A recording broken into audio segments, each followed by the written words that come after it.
우리 지난주에 야곱의 12아들 공부하다가 중단됐는데 창세기 49장 우리 한번 1절부터 28절까지 믿음으로 교독해 볼게요. 창세기 49장 1절로 28절 제가 한 절 읽고 여러분들 한 절 읽고 우리 교독하겠습니다. 구약성경 창세기 49장 1절로 28절입니다. 제가 먼저 읽습니다. 야곱이 그 아들들을 불러 이르되 너희는 모이라 너희의 후일에 당할 일을 내가 너희에게 이르리라.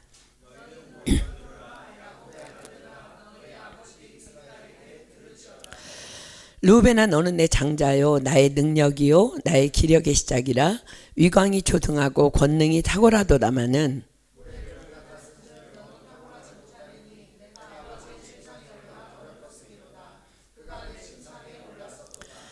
시몬과 레이는 형제요 그들의 칼은 잔해하는 기계로다.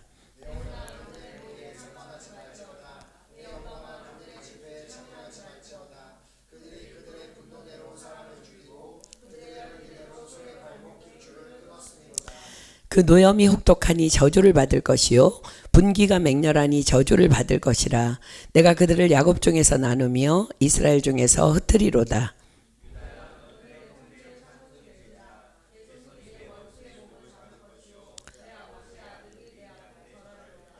유다는 사자 새끼로다. 내 아들아 너는 움킨 것을 찢고 올라갔도다.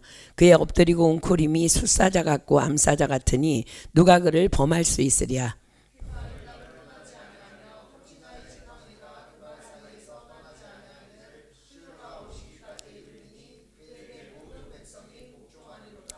그의 나귀를 포도나무에 매며 그 암나귀 새끼를 아름다운 포도나무에 맬 것이며 또 그 옷을 포도주에 빨며 그 복장을 포도즙에 빨리로다.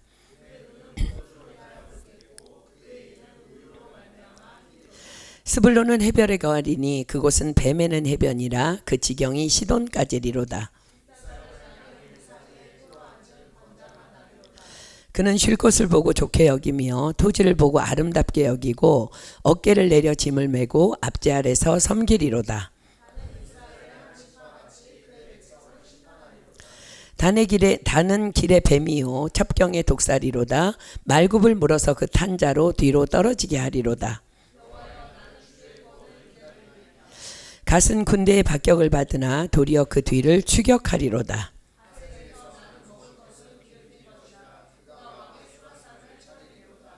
납달리는 노인 암사슴이라 아름다운 소리를 바라는도다.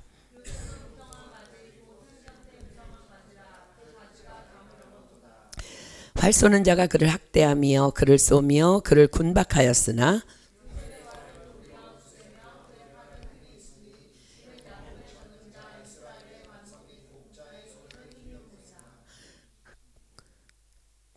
내 아비의 하나님께로 말미암나니 그가 너를 도우실 것이요 전능자로 말미암나니 그가 내게 복을 주실 것이라. 위로 하늘의 복과 아래로 원천의 복과 젖먹이는 복과 태의 복이리로다.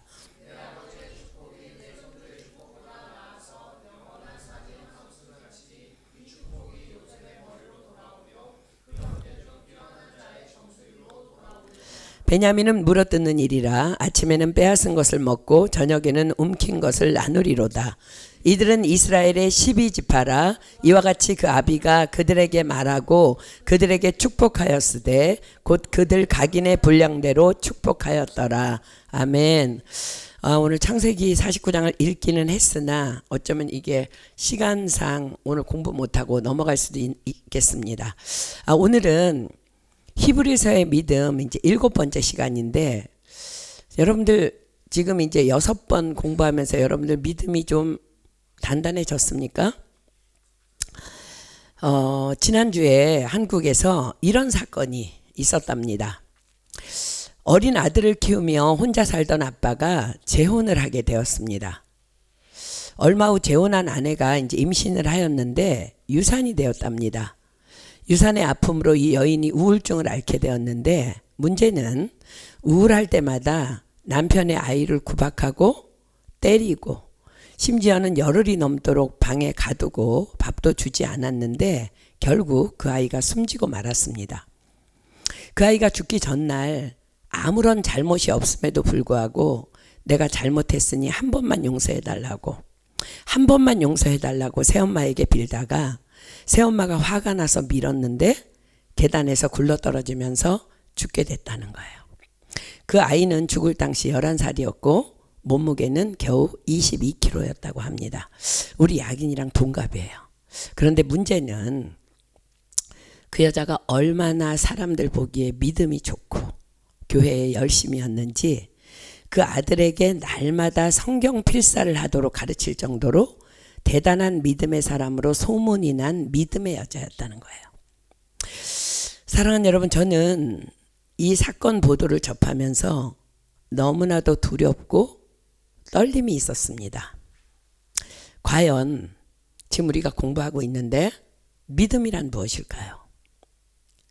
우리도 혹 이 여인과 죄질만 좀 다를 뿐이지 믿는다고 하면서도 이런 짓을 하며 살아가고 있는 자들은 아닌지요. 예수님께서는 분명히 말씀하셨습니다. 마태복음 22장으로 가볼까요? 마태복음 22장 37절로 40절입니다. 신약성경 마태복음 22장 37절로 40절입니다. 예수께서 가라사대 내 마음을 다하고 목숨을 다하고 뜻을 다하여 주 너의 하나님을 사랑하라 하셨으니 이것이 크고 첫째 되는 계명이요 둘째는 그와 같으니 내 이웃을 내 몸과 같이 사랑하라 하셨으니 이 두 계명이 온 율법과 선지자의 강령이니라. 이 두 계명이 성경 전체의 가르침이라는 거예요. 사랑하는 여러분, 지금 예수님께서 우리에게 무엇을 지금 말씀하고 계시는지 아십니까? 너희가 하나님을 사랑하되 마음을 다하고 목숨을 다하고 뜻을 다하여 사랑해야 하는데 그 마음을 다하고 목숨을 다하고 뜻을 다하여 하나님을 사랑하는 방법이 바로 내 이웃을, 내 가족을 마음을 다하고 목숨을 다하고 뜻을 다하여 사랑하는 것이다 라고 지금 말씀하고 계신 거예요. 그래서 이웃사랑은 율법의 완성인 것입니다. 자, 요한일서로 가볼까요? 요한일서 4장 20절입니다. 요한일서 4장 20절. 요한일서 4장 20절입니다. 누구든지 하나님을 사랑하노라 하고 그 형제를 미워하면 이는 거짓말하는 자니 보는 바 그 형제를 사랑치 아니하는 자가 보지 못하는 바 하나님을 사랑할 수가 없느니라. 그렇습니다. 우리 모두는 지금 다 하나님을 믿고 있어요. 그렇다면 눈에 보이지 않는 그 하나님을 믿는다는 것이 과연 무엇일까? 우린 지금 벌써 7주째 믿음에 대해 공부하고 있는데 과연 하나님을 믿는다는 것이 무엇입니까? 그렇습니다. 하나님을 믿는다는 것은 말씀이신 하나님을, 말씀이신 예수님을, 즉 그분이 하신 말씀을 그대로 믿고 따르고 행하는 것입니다. 그런데 예수님께서 율법과 선지자의 강령, 즉 성경 전체의 가르침이 무엇이라고 말씀하셔요? 내 마음을 다하고 목숨을 다하고 뜻을 다하여 주 너의 하나님을 사랑하라 하셨으니 이것이 크고 첫째 되는 계명이요 둘째는 그와 같으니 내 이웃을 내 몸과 같이 사랑하라 하셨으니 이 두 계명이 온 율법과 선지자의 강령이니라. 그렇습니다. 믿음은, 즉 믿는다는 것은, 우리 믿음의 사람의 열매는 내 이웃을, 내 가족을, 내 마음을 다하고 목숨을 다하고 뜻을 다하여 사랑하는 것이라는 말씀이에요. 우리는 지금 벌써 7주째 공부하고 있는데 과연 여러분들의 믿음의 현주소는 지금 어디에 있습니까? 나도 혹 그 아이를 죽인 그 여인처럼 하나님을 믿는다고 하면서 부모님을, 남편을, 아내를, 자녀들을, 교회 식구들을, 가까운 이웃을 날마다 살인하고 있지는 않습니까? 요한일서 3장 15절 봅니다. 요한일서 3장 15절 그 형제를 미워하는 자마다 살인하는 자니 살인하는 자마다 영생이 그 속에 거하지 아니하는 것을 너희가 아는 바라. 모르지 않는다는 거야. 알고 있다는 거야. 교회를 다닌다고 하면서 또 그토록 열심히 다른 사람들에게 칭찬을 받을 정도로 믿음의 행동을 한다고 하면서 아이를 그렇게 죽인 그 여인의 사건이 여러분들에게 다소 충격적입니까? 아니요. 그렇다면 하나님은요, 우리에게 날마다 충격받고 계실 거예요. 사랑하는 여러분, 믿음은 교회를 열심히 다니는 거 아닙니다. 믿음은 주님의 몸된 교회를 통해 받은 말씀대로 내 힘으로는 할 수 없지만 날마다 성령님을 의지하며 내 이웃을 사랑하되 내 가족을 사랑하되 내 아내를 남편을 자녀를 사랑하되 하나님이 나를 그렇게 하셨듯이 내 마음을 다하고 목숨을 다하고 뜻을 다하여 사랑하는 것입니다. 예수님께서는 너희는 이런 사람을 골라서 사랑해 하시며 우리가 사랑할 대상과 이유와 조건을 결코 말씀하시지 않으셨습니다. 다만 내 이웃을, 너와 가까이 있는 자를, 내 가족을 내 몸과 같이 하나님을 사랑하듯 내 마음을 다하고 목숨을 다하고 뜻을 다하여 사랑하라 하셨습니다. 얼마나 우리는 엉터리로 신앙생활을 하면서 또 얼마나 잘못된 신앙의 길을 가면서도 다른 사람들을 판단하며 정죄하며 또 손가락질하는지요.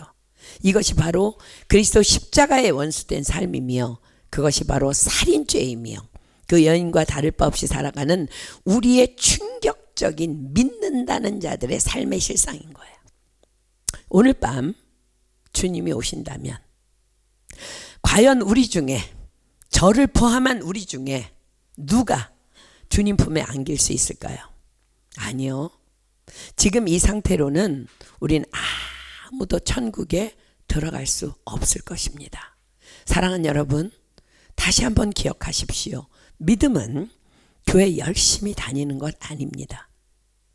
교회에서 열심히 봉사하는 것도 아닙니다. 다만 내 이웃을 내 몸과 같이 내 마음을 다하고 목숨을 다하고 뜻을 다하여 그렇게 다만 사랑하는 것입니다.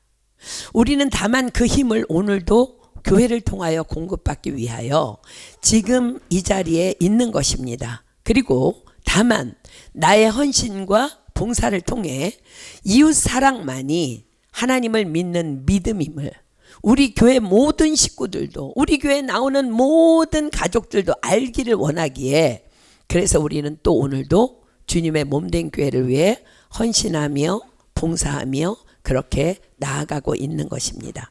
그렇습니다. 예수님께서는 우리가 아직 연약할 때에, 우리가 아직 경건치 않을 때에, 우리가 아직 하나님과 원수되었을 때에, 즉 우리가 아직 죄인 되었을 때에 우리를 위하여 죽으심으로 우리에게 대한 자기의 사랑을 확증하여 주셨습니다. 그러므로 성경은 그것을 믿는 우리에게 오늘도 명하십니다. 요한일서 4장 11절입니다. 요한일서 4장 11절 사랑하는 자들아 하나님이 이같이 우리를 사랑하셨은즉 우리도 서로 사랑하는 것이 마땅하도다. 우리가 계속해서 믿음에 대해 공부하는 시간을 갖고 있지만 그러나 사랑하는 여러분, 믿음은 지식이 아닙니다. 믿음은 다만 사랑입니다. 지식은 우리로 교만하게 하지만 사랑은 이웃의 허물을 덮어주며 덕을 세워갑니다. 요한일서 5장 4절이 말씀하십니다. 요한일서 5장 4절 되죠.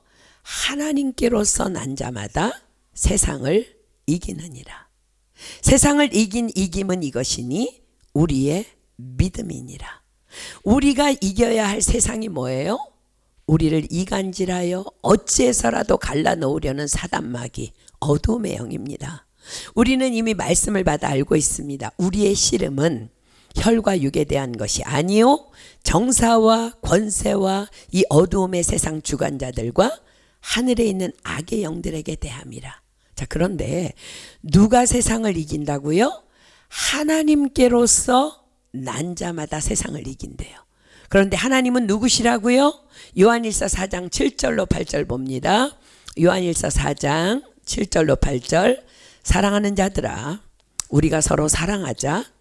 사랑은 하나님께 속한 것이니 사랑하는 자마다 하나님께로서 나서 하나님을 알고 사랑하지 아니하는 자는 하나님을 알지 못하나니 이는 하나님은 사랑이심이라. 자, 하나님이 누구시라고요? 하나님은 사랑이심이라.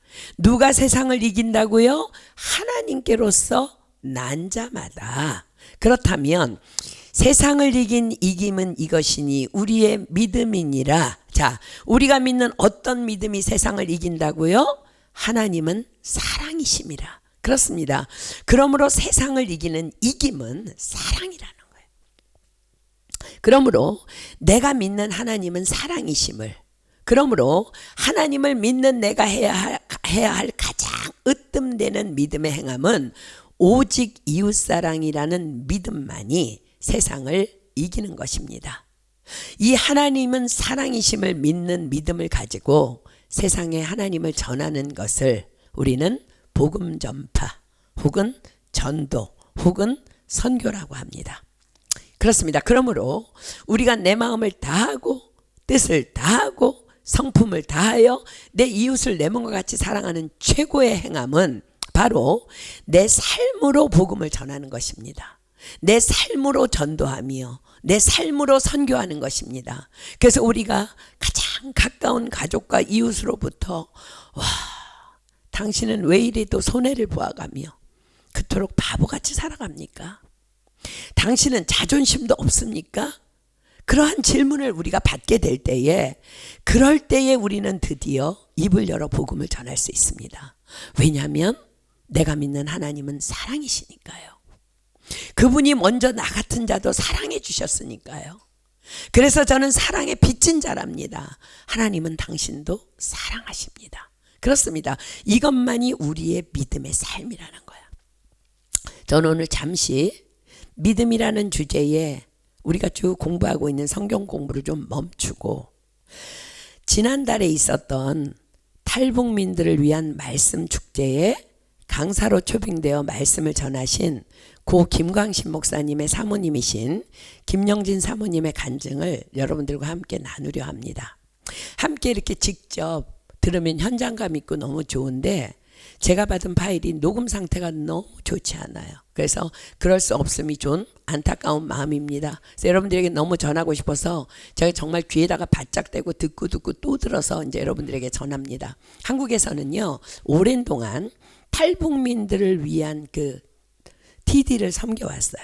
수련회를 계속했는데, 그런데 코로나 상황으로 TD가 중단되면서 말씀에 갈급해하는 탈북민들을 모시고 말씀 축제가 열렸는데, 그 자리에서 나눠주신 김영진 사모님의 간증입니다. 그날 사회를 보신 미국 은혜교회 한기용 목사님께서는요, 그토록 곁에서 목사님과 사모님을 40년 가까이 오랜 동안 섬겨왔는데 자신도 처음 듣는 간증이라면 너무 놀라워하셨습니다. 사모님께서는 이사야 30장 18절 말씀으로 간증의 문을 여셨습니다. 자, 우리도 다 함께 펴볼까요? 이사야 30장 18절입니다. 이사야 30장 18절. 이사야 30장 18절입니다. 그러나 여호와께서 기다리시나니 이는 너희에게 은혜를 베풀려 하심이요 일어나시리니 이는 너희를 긍휼히 여기려 하심이라. 대저 여호와는 공의의 하나님이시라. 무릇 그를 기다리는 자는 복이 있도다. 제가 다시 읽습니다. 그러나 여호와께서 기다리시나니 이는 너희에게 은혜를 베풀려 하심이요 일어나시리니 이는 너희를 긍휼히 여기려 하심이라. 대저 여호와는 공의의 하나님이시라. 무릇 그를 기다리는 자는 복이 있도다. 그날 전해주신 간증 말씀의 제목은 그러나 여호와께서 기다리시나니 였습니다. 1990년, 그러니까 우리 미국 은혜교회 본교회가 창립된 지 약 7년쯤 지난 때에 김광식 목사님께서 사모님께 말씀하시기를 내가 40일 정도 집에 못 들어올 거야. 하나님께서 40일 철야를 하라고 하셨어. 목사님은 그러시고는 매일 밤 교회 강대상 앞에 엎드려 철야 기도를 하셨는데 3일쯤 지난 때에 사모님에게 이런 마음이 들었답니다. 내가 이렇게 혼자 편하게 집에서 잘 것이 아니라 이렇게 좋은 교회에 나도 함께 철야 기도를 좀 해야 되겠다. 그래서 사모님도 함께 철야 기도를 하셨는데 목사님은 강대상에 엎드리셔서 또 사모님은 교회 맨 뒷자리에 앉으셔서 기도를 하셨답니다. 그러시면서 사모님이 고백하시기를 자신은 온전한 철야 기도가 아니라 졸리면 자기도 하고 졸기도 하고 또 그러다가 새벽이 되어 교인들이 새벽 기도를 하러 오면 또 앉은 척하고 기도하는 그런 철야였답니다. 그런데 목사님께서는 날마다 그토록 밤을 지새워가며 슬퍼하시며 애통해하시며 통곡하며 우시더랍니다. 그래서 사모님께서는 아마도 목회가 너무나 힘이 드시나 보다. 너무나 어려운 일이 많으신가 보다. 나에게도 말씀 못하시는데 너무 어려운 일이 많으신가 보다 하며 아버지 저 종을 좀 불쌍히 여겨주세요. 긍휼히 여겨주세요. 저 종을 좀 안아주세요. 힘들지 않도록 도와주세요. 그렇게 중보하며 기도를 하셨답니다. 그런데 40일 철야 기도를 마치고는 목사님께서 말씀하시기를 하나님께서 러시아에 가래.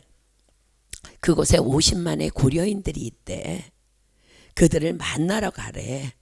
여러분 고려인이 누군지 알죠? 고려인은요 러시아에 살고 있는 한국인을 말하잖아요. 중국에 살고 있는 한국인은 조선족이야. 그죠? 러시아에 살고 있는 한국인은 이제 조선족, 고려인이라 그랬는데 그래서 사모님이 네? 러시아요?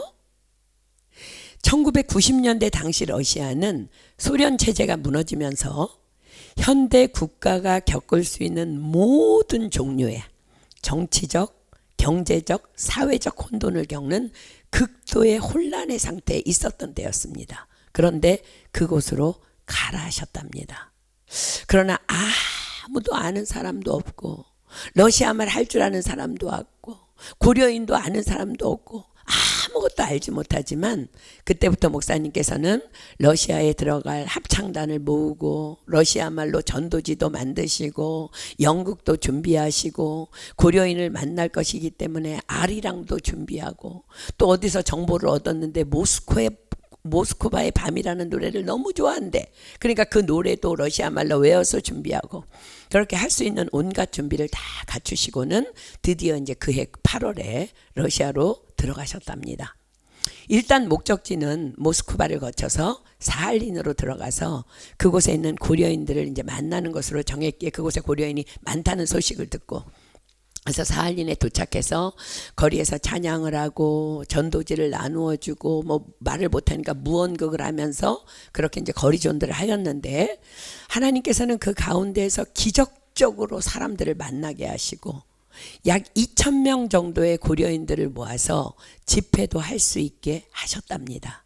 그 집회 가운데 고려인들이 울며 불며 예수님을 영접하고 선교팀들을 끌어안고 울며 왜 이제 왔소? 우리를 왜 이토록 오래도록 버려두었소? 하며 통곡을 하더랍니다.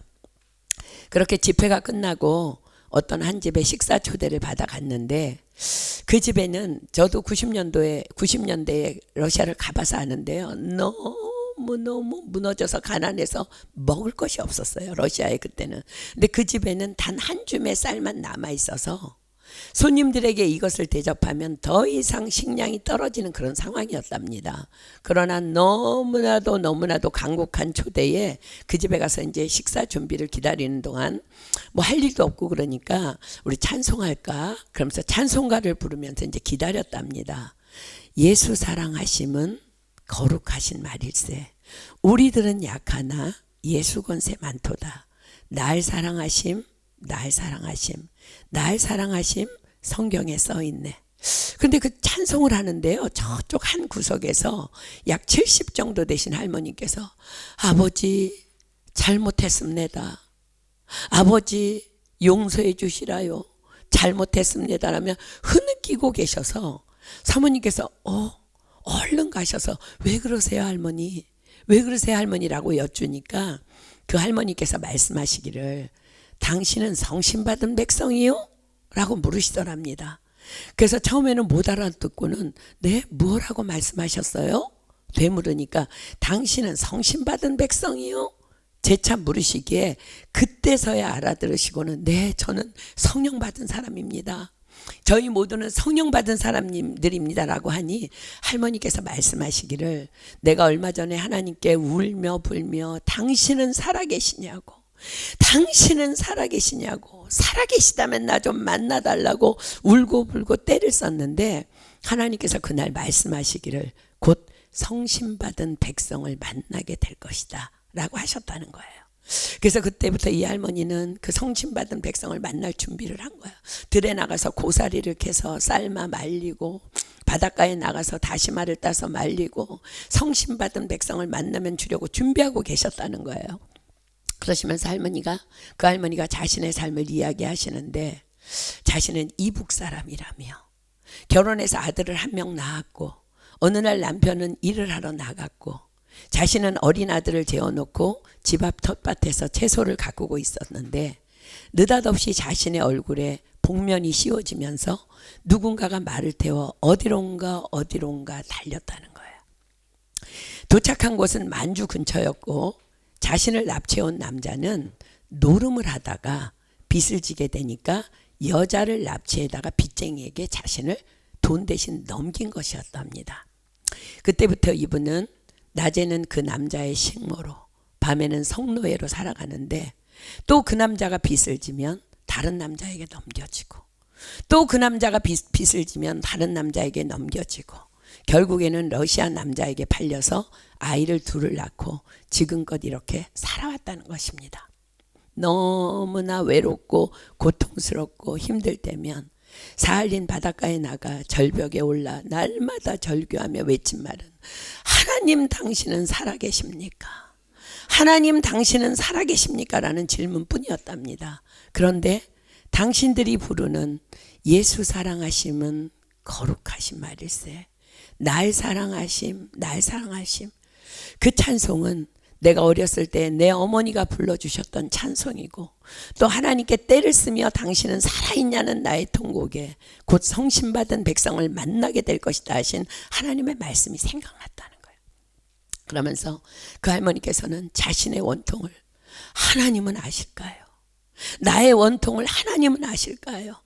내 남편은 내가 도망갔다 오해하며 살았을 것이며 내 아들은 나를 자신을 버린 엄마라 생각하며 미워하고 살았을 텐데 이 원통함을 하나님은 아실까요?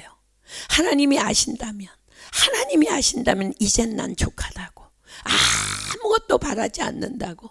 그래서 사모님께서는 하실 말씀이 없으시들 같이 울면서 하나님은 다 아신다고, 할머니의 원통함을 하나님은 다 아신다고 어찌 위로해 드릴 말이 없어 그저 그렇게만 말씀드릴 수밖에 없었답니다. 그러니 그 할머니는 이젠 됐다고, 그럼 됐다고, 하나님이 아시니 이젠 됐다고, 나 이제 편하게 눈 감을 수 있다고, 이젠 됐다고 하시더랍니다. 그 할머니를 만난 후 사모님께서는 그 할머니로부터 받은 선물인 고사리와 다시마를 만나는 사람마다 또 기도의 사람들에게 나누어 주며 우리가 어찌 이런 기다림들이 있는데 러시아에 있는 고려인들 외면할 수 있겠느냐고 함께 들어가자고, 우리 함께 들어가자고 그렇게 권면하고 또 권면하셨답니다.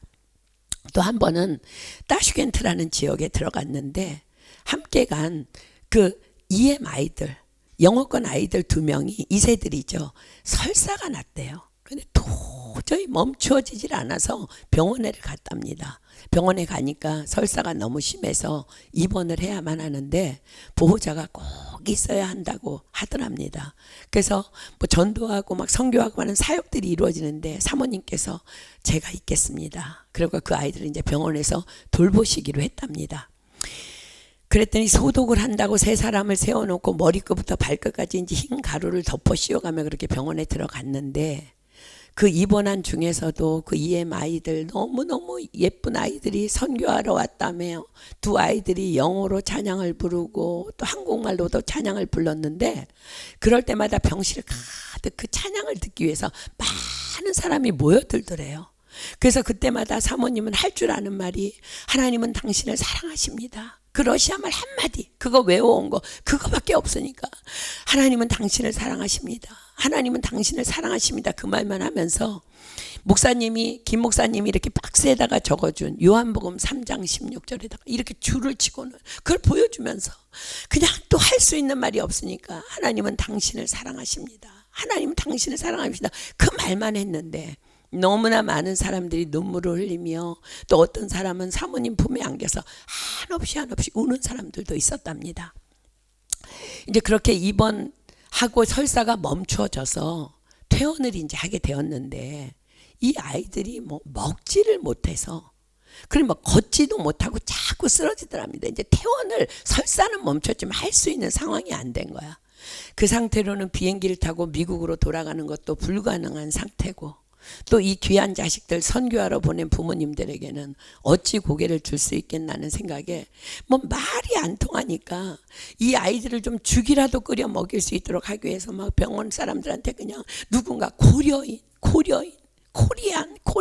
고려인이 있다면 나 좀 만나게 해달라고 막 온 병원을 다니면서 부탁하고 또 부탁을 했더니 정말 어떤 고려인 여인을 데려왔대요. 근데 그분은 그 병원의 한 의사의 어머니였답니다. 그래서 돈은 얼마든지 주겠으니 이 아이들을 위해서 좀 죽을 준비해 줄 수 있나 부탁하니까 그 여자가 그 말에는 대답은 안 하고 그분이 사모님에게 말하기를 당신들은 여기 뭐하러 왔소? 하더라는 거예요. 그래서 아파서 왔지요. 아이들이 설사를 해서 왔죠 했더니 그게 아니라 이 땅에는 왜 왔냐는 말이요 라고 하더라는 거예요.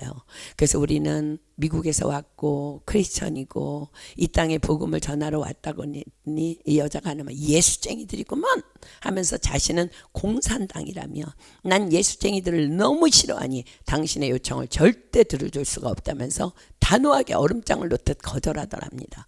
이 여자가 나중에 알고 보니까 공산당 중에 골수분자 아주 높은 직위에 있었던 여자래요. 그러면서 막 자기한테 김일성을 찬양하고 높이면서 막 얘기를 하는데 사모님이 어떡하지? 난 이 여자가 무슨 말을 하든 우리 아이들한테 죽을 먹여야 돼. 그다가 사모님께서 아이디어가 떠올라서 그냥 이렇게 말했대요. 나도 평양 사람입니다. 라고 했더니 당신이 평양 사람이라고요? 그럼 어떻게 한국을 가고 어떻게 그래서 뭐 이러이러했습니다. 근데 어찌 미국으로 갔어? 뭐 이것저것 묻길래 우리 아버지는 평양의 어느 고등학교 선생님이었습니다. 그리고 우리 어머니도 선생님이었습니다. 그랬더니 그분이 관심을 보이면서 어느 학교요? 묻길래 정의학교입니다. 했더니 어머님 이름이 뭐요?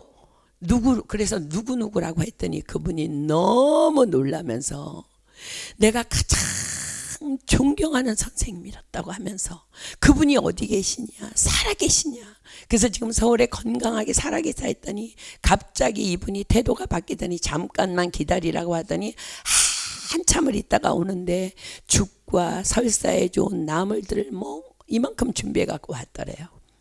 그리고는 자신의 집에 가자고 그래서 그 집에 초대해서 갔는데 너무 사모님이 놀란 것은 그 집 거실 한편에 작은 오르간 위에 사진이 한 장 놓여 있는데 바로 사모님의 어머니와 그분의 사진이더래요.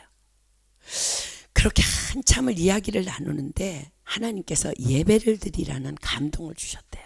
그래서 어떻게 하지? 조심스럽게 그분에게 예배를 좀 함께 드렸으면 좋겠다 그랬더니 대뜸 좋소이다. 드리시오. 그렇게 얘기하더래요. 그래서 찬송가를 부르고 성경을 읽는데 갑자기 이분이 바닥에 꼬꾸라져서 뒹굴고 울고불고 하길래 아이고 사모님 또 당황스러워서 어쩌지 하다가 에라 모르겠다고 그분의 머리 위에다 손을 얹고 기도를 하는데 그분이 막 방언이 터지면서 성령이 임한 거예요. 한국말도 잘하고 러시아 말도 잘하고 영어도 잘하는 한 사람의 동역자를 그렇게 하나님께서 그 땅에서 만나게 하신 거예요. 여러분 우리가 영상으로 보았던 94년 러시아 페스티벌 그렇게 하나님의 은혜로 그렇게 이루어진 거예요. 자, 사랑하는 여러분, 우리 다시 이사야 말씀 한 번 더 볼까요? 이사야 30장 18절. 그러나 여호와께서 기다리시나니 이는 너희에게 은혜를 베풀려 하심이요 일어나시리니 이는 너희를 긍휼히 여기려 하심이라. 대저 여호와는 공의의 하나님이시라.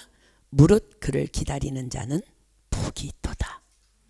그리고 사모님께서는요, 더불어 터키 선교의 시작에 대해서도 말씀을 나누어 주셨습니다. 목사님과 함께 터키 안디옥에 가셨답니다. 우리가 너무 안디옥 교회를 잘 알고 있잖아요. 그죠? 그 복음이 왕성했던 땅 안디옥에 교회터는 온데간데 없이 사라지고 다 무너져서 황폐한 땅을 보면서 목사님이 조금만 더 들어가자고 하시더니 나를 이곳에 두고 당신은 저 멀리 떨어져서 기도하라고 하셔서, 그래서 목사님을 담요로 덮어드리고 뒤로 물러나 기도를 하는데 그 광야의 바람이 얼마나 부는지 윙윙 소리가 나는데, 사모님은 목사님의 건강이 너무 걱정돼서 제대로 기도도 못하는 와중에 윙윙 부는 바람 소리와 함께 목사님의 절규하는 통곡의 기도 소리가 들려오고 또 들려오더랍니다. 그렇게 한참을 엉엉 절규하며 울며 기도하시던 목사님께서 사모님께 이렇게 말씀하셨답니다. 터키 선교해야 한다고. 그래서 목사님께서 다 이루지 못하고 돌아가신 그 땅에 사모님은 이번에도 들어가신다며 그들에게도 함께 가자고 권면하셨습니다. 우리가 미국에서 목사님 돌아가셔서 갔을 때 뷰링하는 시간에 목사님 가슴에 터키 지도를 품고 관에 묻히셨어요. 정말 부어도 우리 이번에 터키 들어갔지만 우리 알잖아요. 부어도 구멍 뚫린 거대한 드럼통처럼 도무지 채워질 것 같아 보이지 않는 그 땅에 주님께서는 우리에게도 들어가 섬기라 하십니다.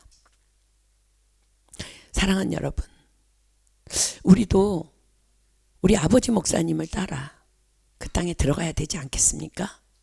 사랑하는 여러분, 우리는 지금 함께, 우리 교회는 특별히 선교하는 교회예요. 우리는 함께 선교하는 교회에 붙어 있습니다. 그리고 우리의 마지막 사명은 바로 선교입니다. 그렇습니다. 그런데 선교는 사랑입니다.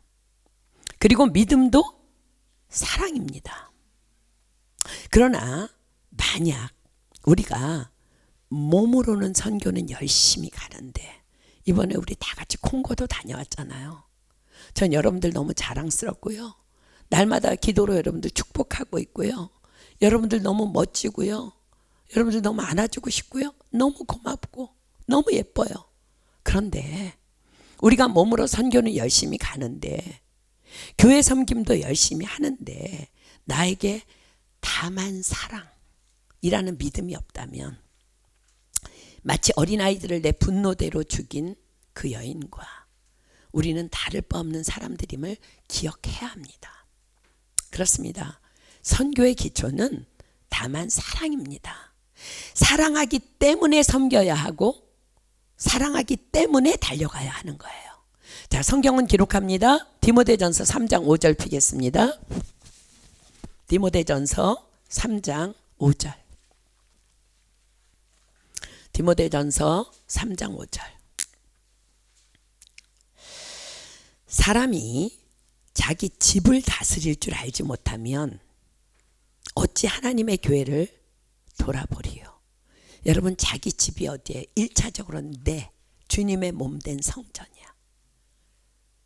하나님께서는 내 이웃을 내 몸과 같이 사랑하라 하셨어요. 그죠? 여러분들이 1차적으로 사랑해야 될 것은 여러분 자신이에요. 여러분 자신을 1차적으로 사랑하는 방법이 뭐예요? 거룩이에요. 거룩, 깨끗해지는 것. 사람이 자기 집을 다스릴 줄 알지 못하면 어찌 하나님의 교회를 돌아보리요. 2차적으로 자기 집이 어디예요? 여러분들이 꾸미고 있는 가정이에요.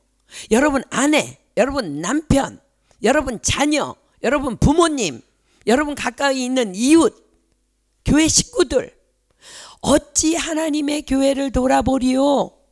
어찌 선교하고 어찌 복음을 전하고 어찌 전도하겠냐는 거야.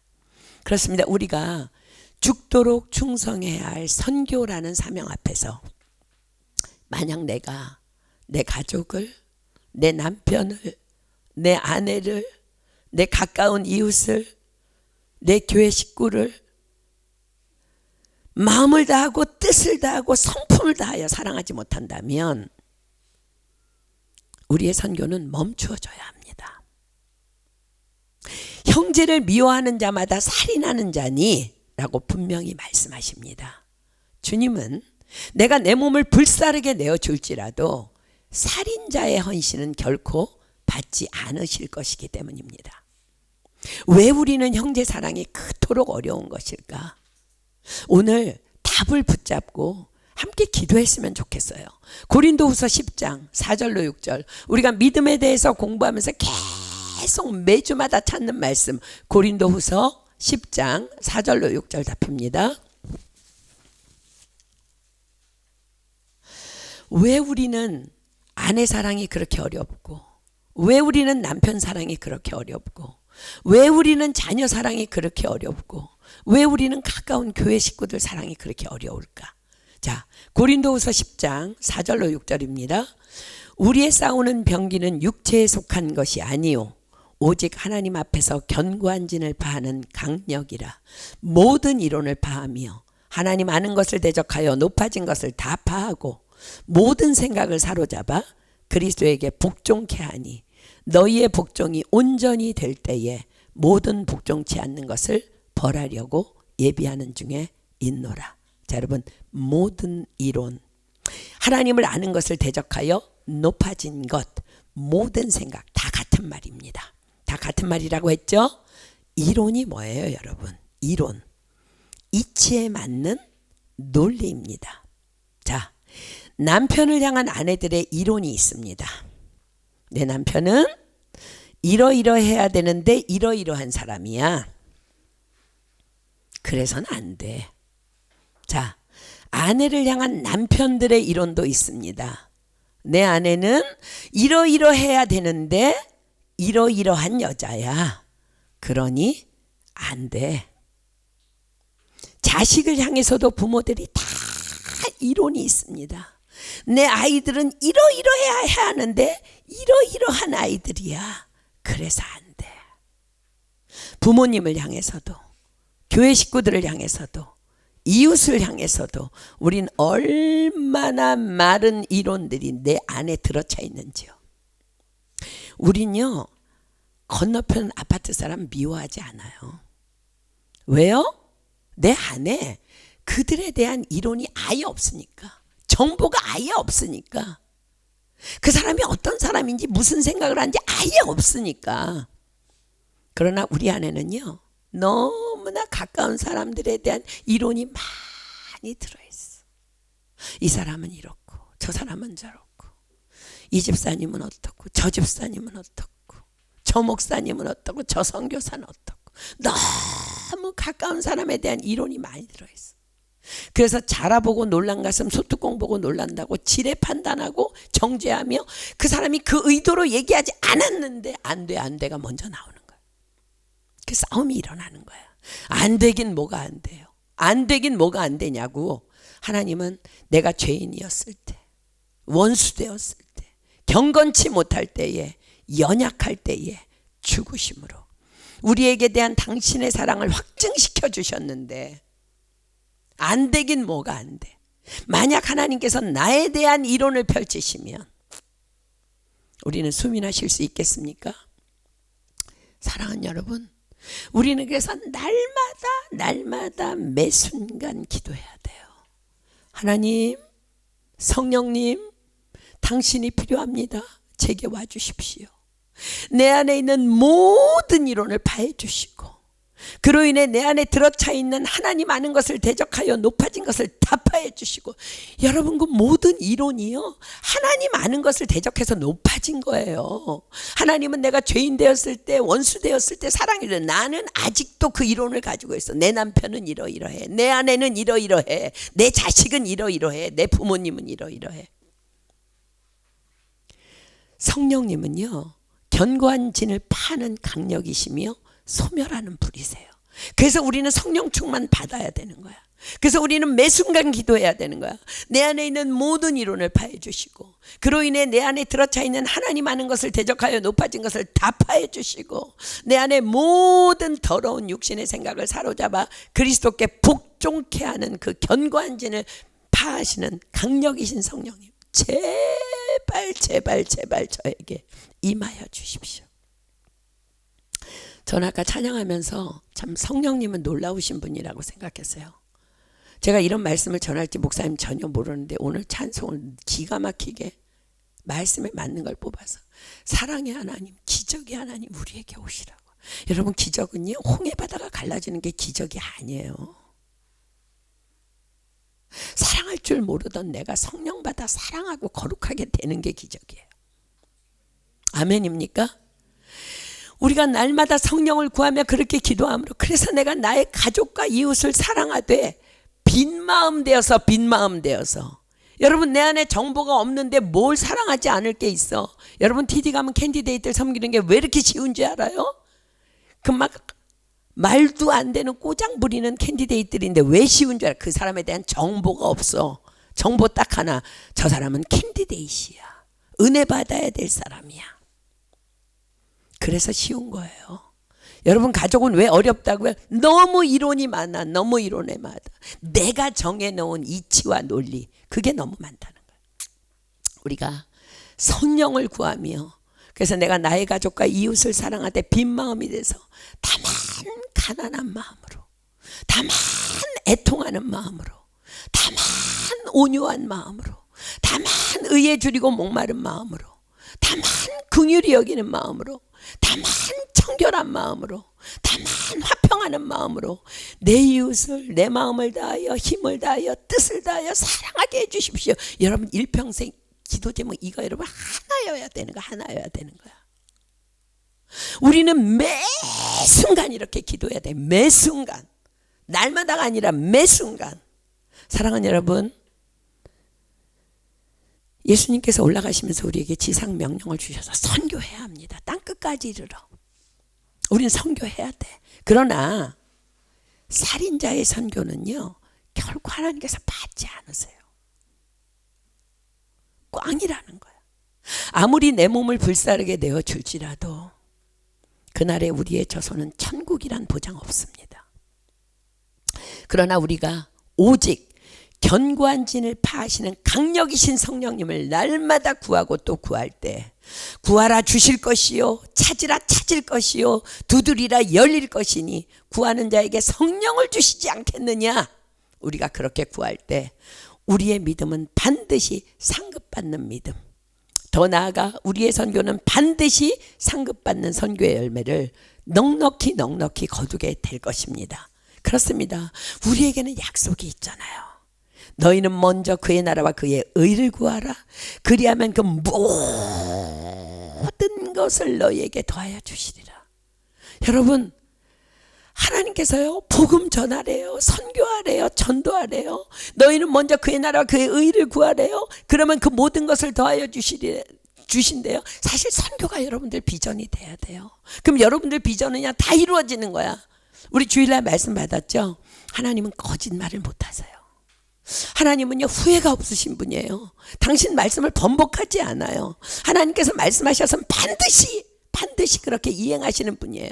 우리가 세 가지 배웠잖아. 근데 하나님은 우리에게 뭐 말씀하세요? 너는 먼저 그의 나라와 그의 의를 구하라. 그리하면 그 모든 것을 너희에게 더하여 주시리라. 아멘. 우리는 너무너무 아름답게 이 상급을 향해서 나아가고 있어요. 그러나 그보다 더 먼저 우리가 해야 할 일은 우리 안에 있는 모든 더러운 것들을 청소하고 제거하는 그 날마다의 우리가 되어야만 우리는 그 상급을 온전히 받을 수 있다는 거예요. 자, 마태복음 5장 3절로 10절 비겠습니다. 마태복음 5장 3절로 10절. 예수님께서는 이러한 자만 천국에 가라고 말씀하셨어요. 성경은 말씀하죠. 아느니라, 너희가 아느니라. 여러분, 아는 걸로 천국 못 가요. 마태복음 5장 3절로 10절 보십시오. 심령이 가난한 자는 복이 있나니 천국이 저희 것이며, 모든 이론이 우리 안에 들어있다면 우린 천국 갈 수 없다는 거야. 애통하는 자는 복이 있나니 저희가 위로를 받을 것이며. 하나님, 내 심령이 가난하지 않아요. 또 내 안에 이론이 들어왔어요. 남편에 대한 이론, 자식에 대한 이론, 아내에 대한 이론이 들어왔어요. 주여, 나를 불쌍히 여겨주십시오. 애통하는 자는 복이 있나니 저희가 위로를 받을 것이며, 온유한 자는 복이 있나니 저희가 땅을 기업으로 받을 것이며, 의에 줄이고 목마른 자는 복이 있나니 저희가 배부를 것이며, 긍휼히 여기는 자는 복이 있나니 저희가 긍휼히 여김을 받을 것이며, 마음이 청결한 자는 복이 있나니 저희가 하나님을 볼 것이며, 화평케 하는 자는 복이 있나니 저희가 하나님의 아들이라 일컬음을 받을 것이며, 의를 위하여 핍박을 받은 자는 복이 있나니 천국이 저희 것임이라. 아멘입니까? 여러분, 우리가 구할 것은 정말 견고한 진을 파는 강력이신 그 성령님만 날마다 구해야 돼. 사랑하는 여러분, 제가 오전에 성경 공부를 마치고요, 화장실에 갔어요. 하나님께 오늘 이 말씀을 전하고 어떤 찬양을 주님께 올려드리면 하나님 영광 받으시겠어요? 저는 화장실 가서 잘 여쭤보거든요. 근데 갑자기 하나님께서요, 저에게 이런 감동을 주셨어요. 다윗이 범죄했을 때, 여러분 기억해 보세요. 당시 타락한 시대적 상황에서는요, 사실 왕이 부하의 아내를 데려다가 범죄하는 것쯤은 그렇게 문제될 일 아니었어요. 그 타락한 시대상에서. 그런데 하나님은 나단 선지자를 파송하여서 강하게 책망하십니다. 하나님께서 저에게 물으셨어요. 왜 그랬을까? 왜 그랬을까? 하나님께서는 다윗을 왜 그렇게 그토록 가혹하게 다루셨을까? 여러분 성경 읽어보잖아요. 그 당시의 왕들은요, 아무 여자나 데려다 잘 수 있어요. 아무도 말 못해요. 근데 하나님은요, 다윗을 그토록 가혹하게 다루세요. 왜 그러셨는지 아세요? 주님 말씀하셨어요. 그것은 다윗이기 때문이야. 무슨 말이에요?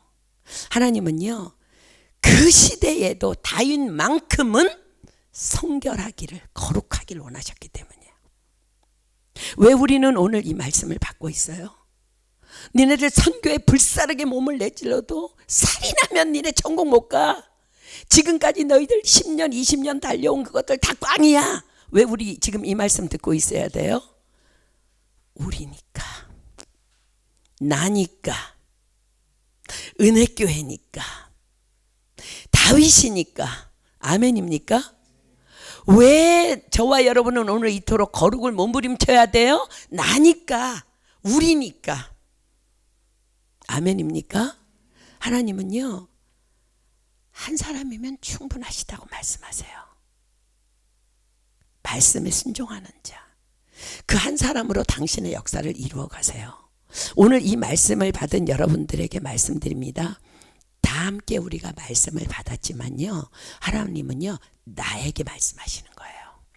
아멘. 저는 여러분들에게 말씀을 선포하고 있지만 하나님은 사실은요, 이걸 나에게 말씀하셨어요. 아침에는 제가 말씀을 전할 수가 없어요. 너무 눈물이 나서, 너무 부끄럽고, 너무 죄송해서. 내가 감히 이런 말을 전할 자격이 없어서, 내가 오늘 주님 오시면 지옥 갈 것 같은데 너무 부끄러워서. 근데 주님 말씀하세요. 너는 거룩해야 돼. 이 시대에. 여러분이기 때문에 거룩해야 돼요.